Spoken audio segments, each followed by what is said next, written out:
Estudando o livro Nosso Lar. Espírito André Luiz. Psicografia de Francisco Cândido Xavier.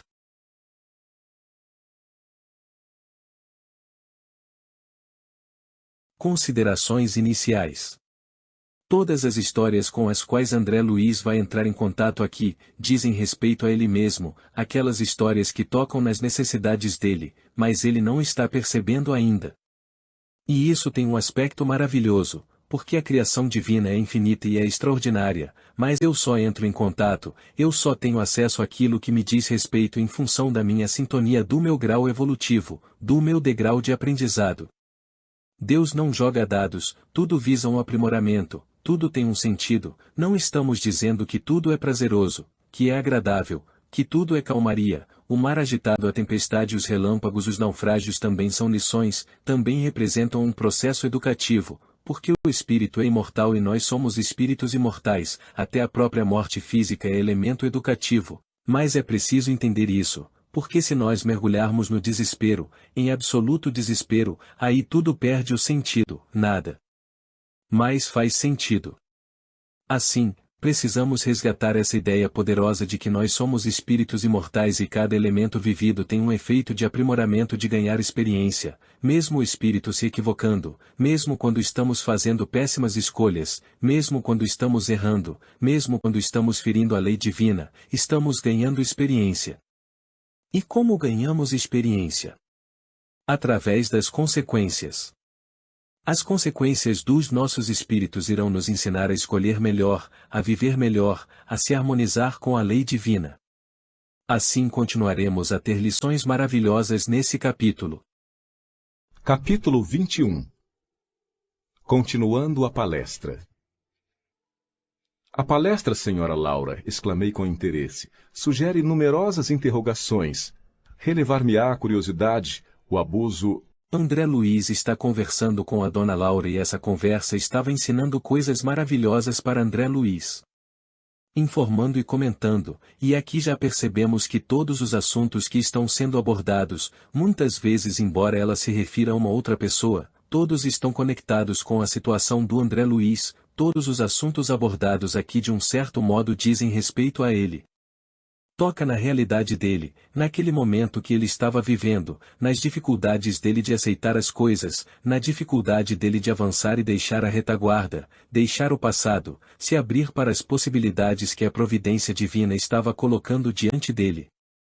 André Luiz estava com essa dificuldade naturalmente. Todos os casos aqui, tudo que ele vai estudar, tudo que ele vai tomar contato, tem uma relação com ele. A conversa continua, porque André Luiz precisa aprender mais coisas sobre ele, a conversa é para ele sobre ele, e ele está aprendendo sobre ele mesmo. E isso é que é bonito aqui, por isso que Emmanuel nos diz que Deus sempre se comunica conosco através das circunstâncias e das pessoas que cruzam nosso caminho. As circunstâncias e as pessoas são mensagens de alerta, mensagens de perigo, mensagens de amor, mensagens de paz, mensagens de dor, mas todas elas são mensagens. Não diga isso, retrucou bondosa. Pergunte sempre. Não estou em condições de ensinar, todavia é sempre fácil informar. Aqui temos outra lição muito bonita, todos nós podemos informar. Informar é dar notícia, e ensinar é outra coisa, porque para ensinar, eu preciso aprender para informar, eu posso dar notícia, veja que ensinar é um degrau acima. Assim ensina quem tem autoridade, ensina quem pratica, ensina quem tem experiência. Quem tem vivência, informar qualquer um pode. Podemos informar, apontar, dizer, mas ensinar é um processo mais profundo. Porque ensinar tem a ver com o comportamento, com o hábito, com aquilo que eu já incorporei. E aí conseguimos entender Emmanuel quando diz que a maneira mais eficiente de ensinar é exemplificando e que através do exemplo nós aprendemos e ensinamos, ou seja, precisamos incorporar o hábito. Precisamos expressar aquele hábito na nossa vida, porque aí o nosso exemplo, a nossa conduta, passa a ensinar. Informar é precioso e é importante, mas ela não tem a categoria do ensinar, ensinar é um degrau acima. Rimo-nos da observação e indaguei em seguida. Como se encara o problema da propriedade na colônia? Esta casa, por exemplo, pertence-lhe? Ela sorriu e esclareceu. Tal como se dá na terra, a propriedade aqui é relativa. Nossas aquisições são feitas à base de horas de trabalho. O bônus hora, no fundo, é o nosso dinheiro. Quaisquer utilidades são adquiridas com esses cupons obtidos por nós mesmos à custa de esforço e dedicação. As construções, em geral, representam patrimônio comum, sob controle da governadoria. Cada família espiritual, porém, pode conquistar um lar, nunca mais que um, apresentando 30.000 bônus hora, o que se pode conseguir com algum tempo de serviço. Nossa morada foi conquistada pelo trabalho perseverante de meu esposo, que veio para a esfera espiritual muito antes de mim. 18 anos estivemos separados pelos laços físicos, mas sempre unidos pelos elos espirituais. Ricardo, porém, não descansou. Recolhido ao nosso lar, depois de certo período de extremas perturbações, compreendeu imediatamente a necessidade do esforço ativo, preparando-nos um ninho para o futuro. Quando cheguei, estreamos a habitação que ele organizara com esmero, acentuando-se nossa aventura. Desde então, meu esposo ministrou-me conhecimentos novos. Minhas lutas na viuvez haviam sido intensas. Muito moça ainda, com filhos tenros, tive de enfrentar serviços rudes. À custa de testemunhos difíceis, proporcionei aos rebentos de nossa união os valores educativos de que eu podia dispor, habituando-os, porém, muito cedo aos trabalhos árduos. Compreendi depois que a existência laboriosa me livrara das indecisões e angústias do umbral, por colocar-me a coberto de muitas e perigosas tentações. O suor do corpo ou a preocupação justa nos campos de atividade honesta constituem valiosos recursos para a elevação e defesa da alma. Interessante que ela poderia ter dito assim. Não. A propriedade aqui é relativa, e aí ela daria a entender que a propriedade aqui na Terra é absoluta. Mas a propriedade aqui na Terra é absoluta? Não. A propriedade aqui também é relativa, mas acreditamos que seja absoluta. A propriedade, o patrimônio é um empréstimo, é uma concessão. Temos acesso a ela e possamos a utilizar para o bem ou para o mal, qualquer patrimônio independente de quantidade, podemos dar uma destinação nobre ou uma destinação que não seja nobre ao patrimônio, e com esse patrimônio podemos gerar alegria, felicidade, progresso e evolução espiritual, ou com esse mesmo patrimônio podemos gerar equívocos e maus hábitos. Sendo assim, a destinação que dermos a esse patrimônio é que vai revelar a nossa condição espiritual, mas a propriedade aqui na Terra também não é absoluta, ela prossegue e nós partimos. O bônus hora é uma moeda, mas uma moeda interessante. E por que essa moeda bônus hora é diferente de todas as moedas da Terra? Porque as moedas da Terra podem ser adquiridas sem trabalho, o bônus hora não. Bônus hora é hora de trabalho e sendo assim se você não trabalhou aquelas horas, não tem como receber bônus hora. Vejamos que interessante isso, então não tem como eu dar bônus hora para alguém. O bônus hora é horas de trabalho. Quantas horas você trabalhou, sendo assim não tem transferência de bônus hora, percebem?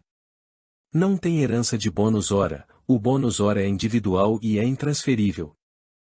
Assim você troca seus cupons por utilidades, por coisas que são fabricadas lá em nosso lar, que são transformações do fluido cósmico, os objetos são produzidos através de alterações do fluido cósmico, já conversamos sobre esse tema, e assim produziram aeróbos, fazem as casas, os utensílios domésticos, etc. Então, ninguém recebe nada de graça, a pessoa pode ser acolhida na colônia e ficar sem trabalhar, mas enquanto ela não está trabalhando ela é considerada como espírito em tratamento, não como cidadão de nosso lar.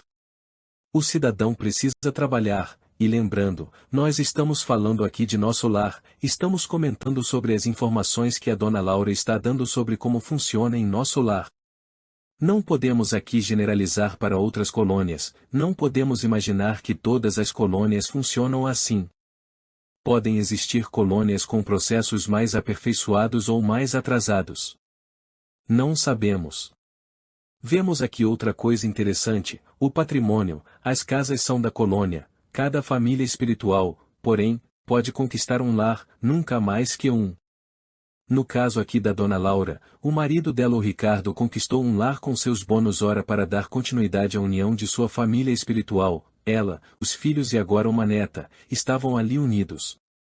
Interessante essa continuidade da família espiritual, poder adquirir com o bônus hora dele uma casinha, e poder acolher seus parentes, apresentando 30.000 bônus horas. Para entendermos matematicamente, em 30.000 bônus horas, vamos dividir por 8 horas de trabalho por dia, o resultado será 3.750 dias de trabalho. E 3.750 dias de trabalho dividindo por 365 dias do ano, teremos assim por volta de 10 anos. Mas aqui ainda temos que descontar os dias de descanso. O que nos mostra aqui?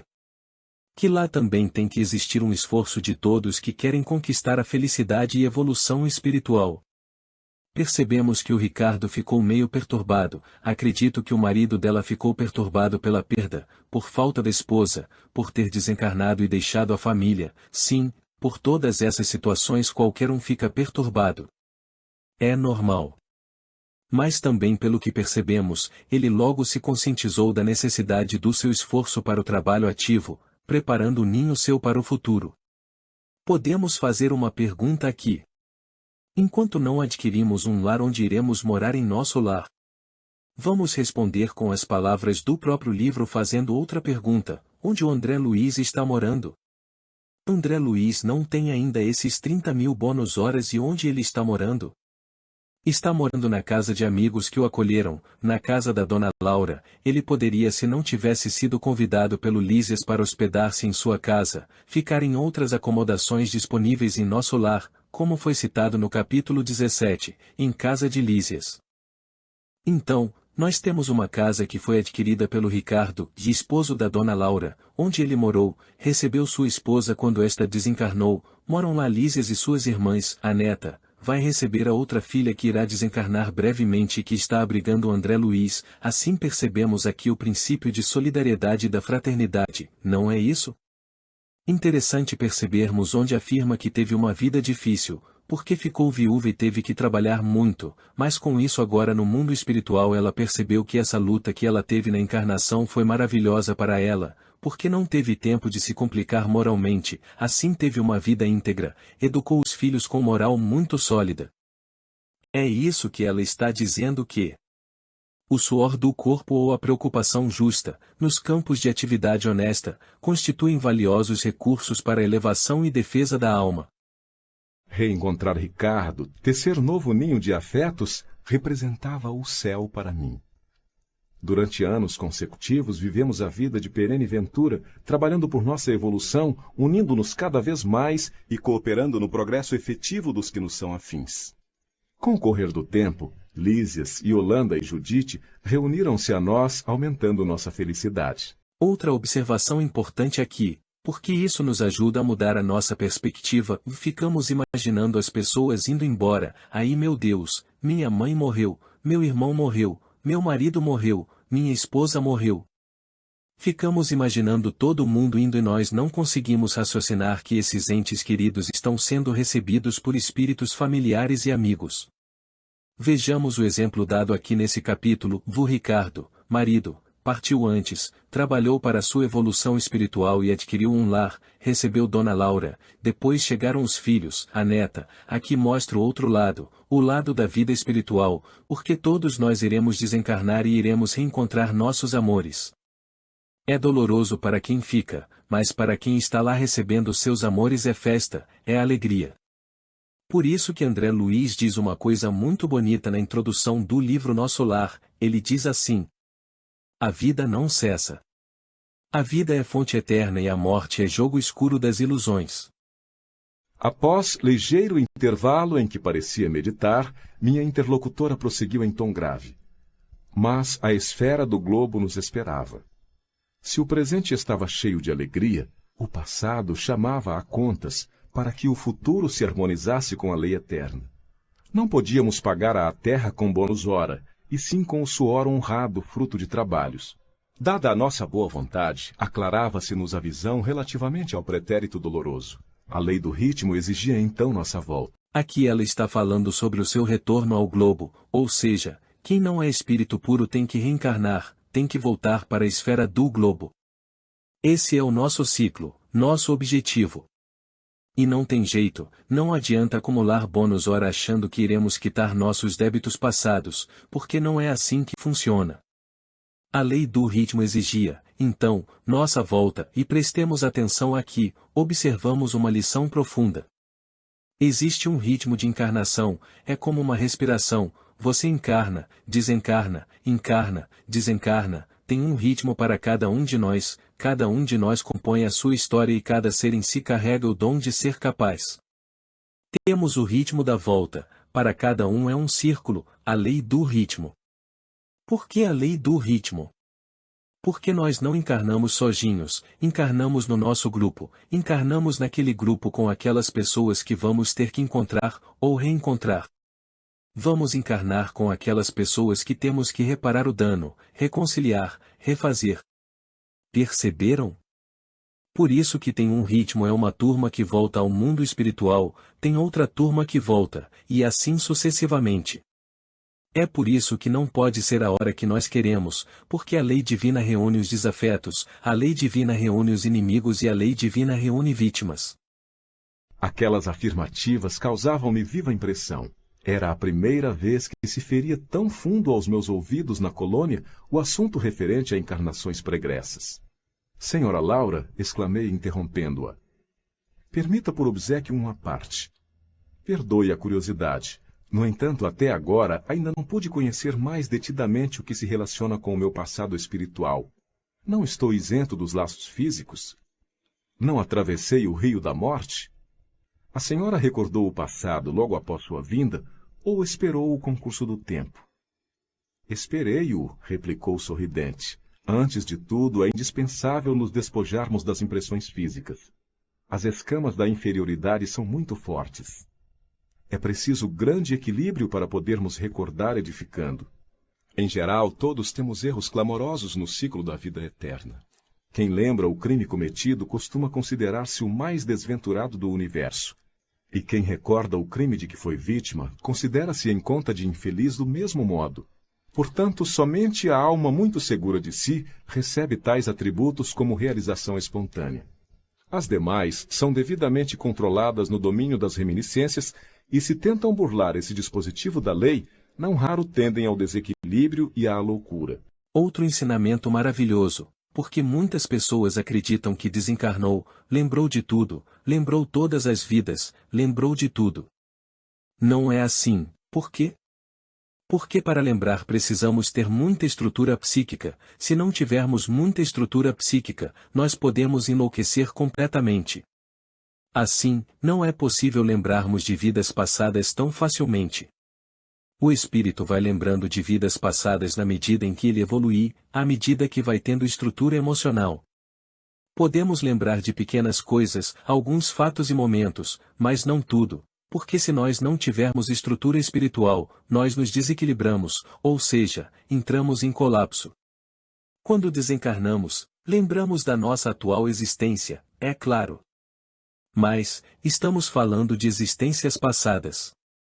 Mas, aí perguntamos, podemos enlouquecer na espiritualidade?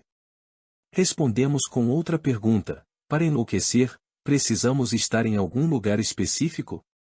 Vamos pensar juntos, enlouquecemos por causa do lugar onde estamos? Ou a loucura é fruto de algo interior? Tem a ver onde estamos ou tem a ver com o que está dentro de nós? Enlouquecer tem a ver com o que está dentro de nós. Enlouquecer é algo interno, não tem nada a ver onde estamos, tem a ver com a nossa estrutura. Podemos viver uma experiência, não lidarmos bem com essa experiência e enlouquecer. Tanto faz ser aqui ou no mundo espiritual. Mas a senhora recordou o passado de maneira natural? Perguntei. Explico-me, respondeu bondosamente. Quando se me aclarou a visão interior, as lembranças vagas me causavam perturbações de vulto. Coincidiu que meu marido partilhava o mesmo estado d'alma. Resolvemos ambos consultar o assistente longobardo. Esse amigo, depois de minucioso exame das nossas impressões, nos encaminhou aos magnetizadores do Ministério do Esclarecimento. Recebidos com carinho, tivemos acesso em primeiro lugar à seção do arquivo, onde todos nós temos anotações particulares. Aconselharam-nos os técnicos daquele ministério a ler nossas próprias memórias durante 2 anos, sem prejuízo de nossa tarefa do auxílio abrangendo o período de 3 séculos. O chefe do serviço de recordações não nos permitiu a leitura de fases anteriores, declarando-nos incapazes de suportar as lembranças correspondentes a outras épocas. Ela começou a ter flash. E os flash já a perturbavam. Não é? Mas não foi somente ela, o seu marido também começou a ter esses lampejos de recordações.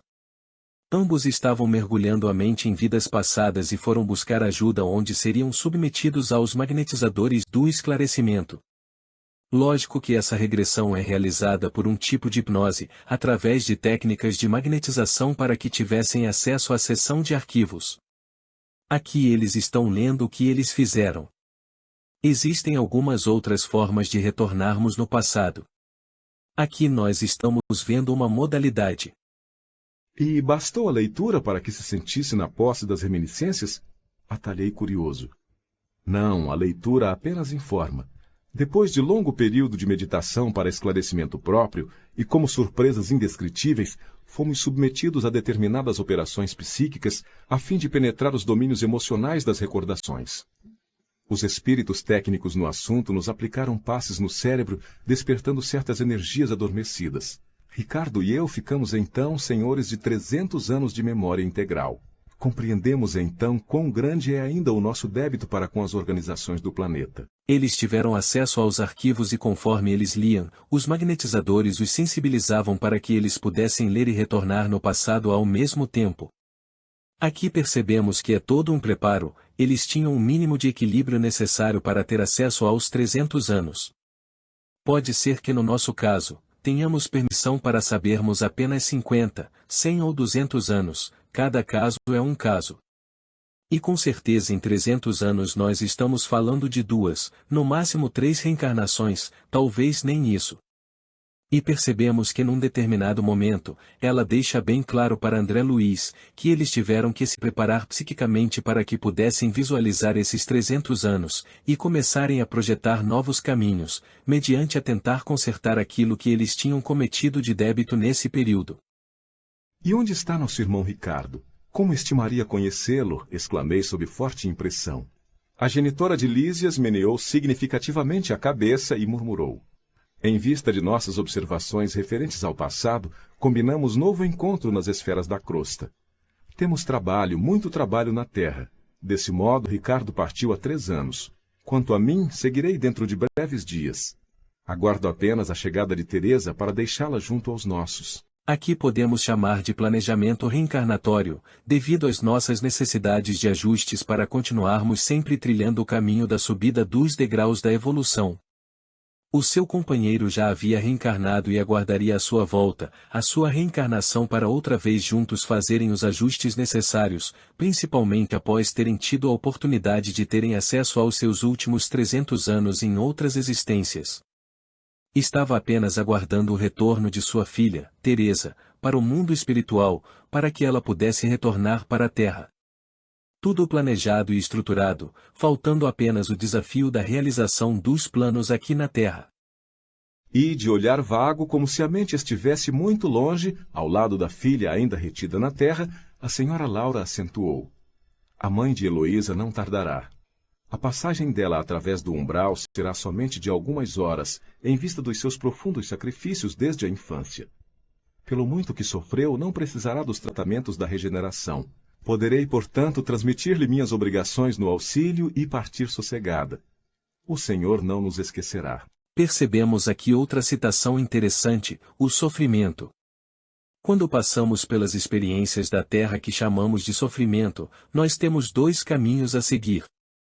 O primeiro, que é muito comum, é o caminho da revolta, é o caminho onde nós dizemos: perdi a fé. E o segundo é o caminho da regeneração, é o caminho do entendimento, do resgate, e Teresa sofreu muito, mas sofreu com amor, com entendimento, sabia do porquê das suas dificuldades.